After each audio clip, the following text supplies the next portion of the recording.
Alright, so this video is for Biology 234, and we're going to be going over the streak isolation technique.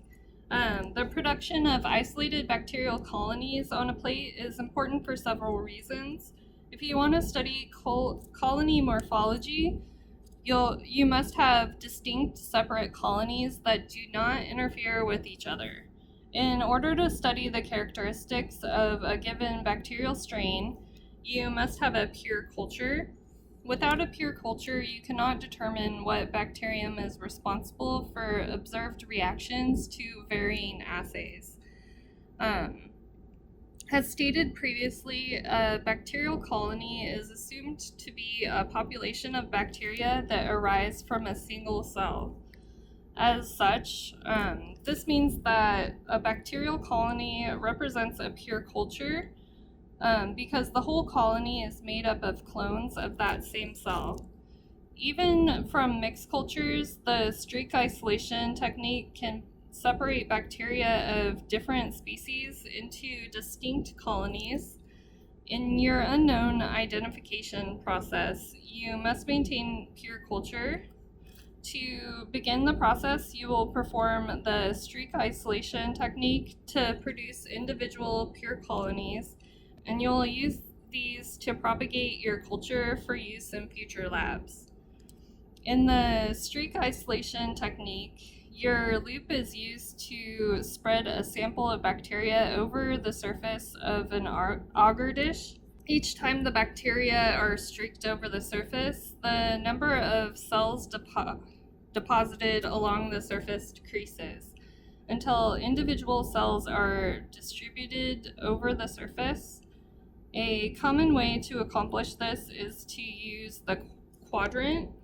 To do this, you first use your permanent marker to label your plate so that you divide the agar into 4 quadrants, which will look like that.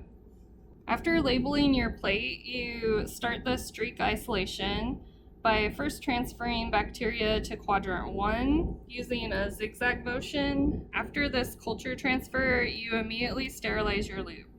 This will destroy any remaining bacteria on the loop that can interfere with producing individual colonies on the plate. Next, you use your sterile loop to subculture the streak that you just made in quadrant 1 and spread these bacteria into quadrant 2 using the zigzag motion. And then once again sterilize your loop after completing that streak. You then repeat this process, dragging bacteria from quadrant 2 to quadrant 3, and then after sterilizing your loop, you'll spread cells from quadrant 3 to quadrant 4, this time using an open zigzag motion. You then sterilize your loop, and the streak isolation is complete. When done well, individual colonies are seen in quadrant 4 or quadrant 3. And so this shows you the process. So you would start by streaking in only quadrant 1, and then you would sterilize your loop, and then you would take from quadrant 1 and then streak into quadrant 2, and then you would sterilize your loop again, and then you would take from quadrant 2 and then zigzag into quadrant 3, sterilize your loop, and then on this one you would want to do a bigger zigzag pattern so that there'd be more room for individual colonies to grow in quadrant 4. Alright, so we're ready to get started. We have our culture of E. coli, and if you notice, there aren't any isolated colonies. And then we have a clear, clean TSA plate, which stands for tryptic soy agar, which will be the general media that you use to grow your bacteria. So first we will want to draw out our quadrant. So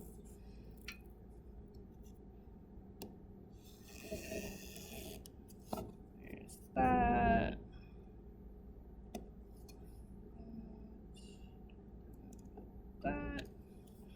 So this would be 1, 2, 3, and 4.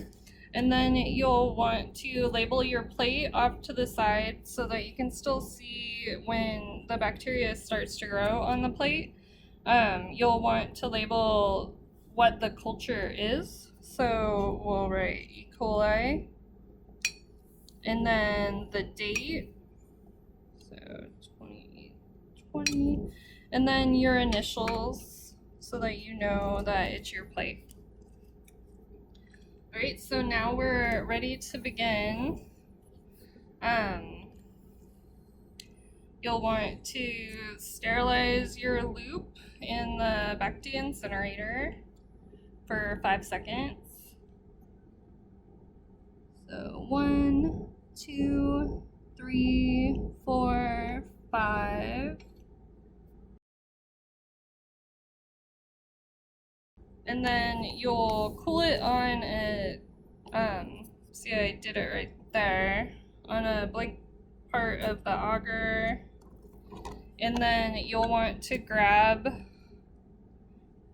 some of the culture, and then you will streak that into quadrant 1.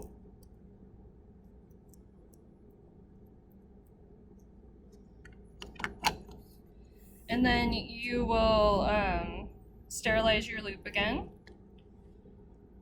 So 1, 2, 3, 4, 5. And then you'll cool it on a part of your plate that's blank. And then you want to draw it into the second quadrant from the first one. So streak and then a zigzag pattern.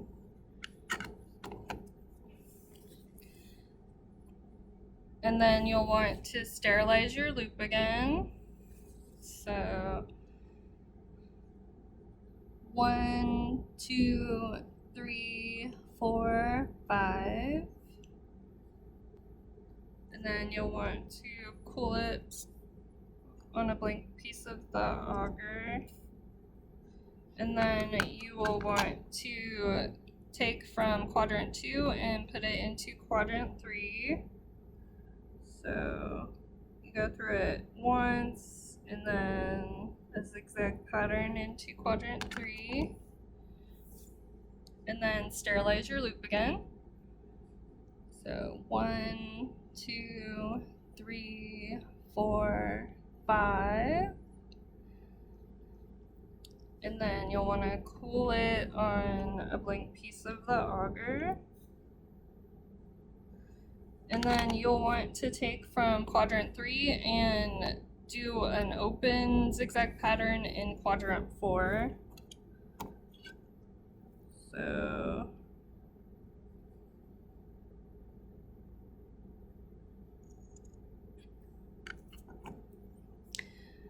and then you'll want to sterilize your loop again. So 1, 2, 3, 4, 5.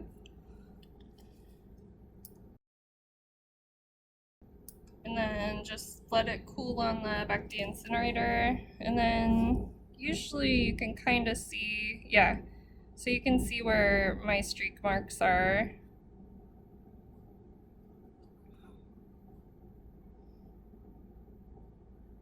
And see how I did it more open on 4? So if the colony is large, it would give it more space to grow so that you'll still have an individual colony.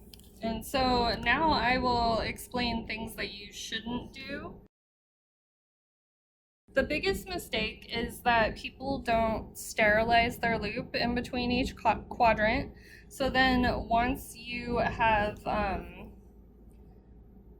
you put it in the incubator and then you come back the next lab time and it'll basically just look like this in every single quadrant.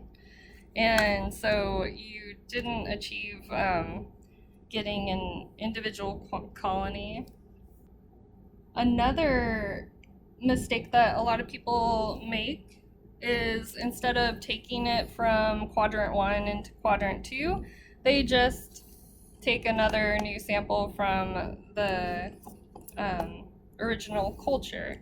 And you only need that for quadrant 1 because what you want to do is it's going to be more concentrated here, and then you're just taking a little bit and growing it in here, so it'll be less concentrated in here, and then you take a little bit from here and grow into the third quadrant, so it'll be even less concentrated here, and so hopefully you get individual colonies in 3 or 4. But if you're taking from the original culture, it will be too concentrated in all of the quadrants.